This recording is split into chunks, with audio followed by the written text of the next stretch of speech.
থেকে প্রথম পুরস্কার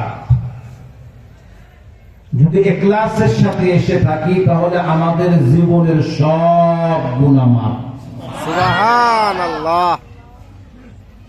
আমি জিজ্ঞাসা করতে চাই, বলুন আমাদের জীবনের গুনাহ আছে না নাই? আছে। পৃথিবীতে যখন আমরা এসেছিলাম গুনাহমুক্ত, বর্তমান আছি গুনাহযুক্ত, কিন্তু পরওয়ারদিগারে আলমের নির্দেশ যেতে হবে গুনাহমুক্ত। বর্তমান আছি গুনাহযুক্ত। দিনী সহি মাহফিলে আসার কারণে যদি আল্লাহ মাফ করে দেন, সে পাওয়ার আর কিছু নাই।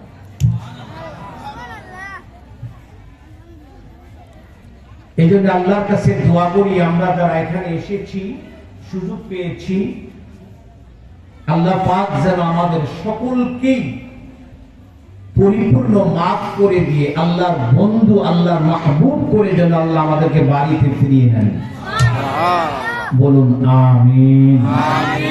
আবার বলুন আমিন। আবার বলুন আমিন।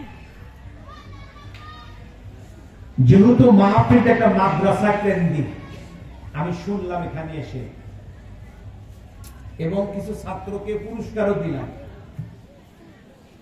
সেই সুবাদে আমি আমার আলোচনাটা শিক্ষা কেন্দ্রিক করতে চাচ্ছি।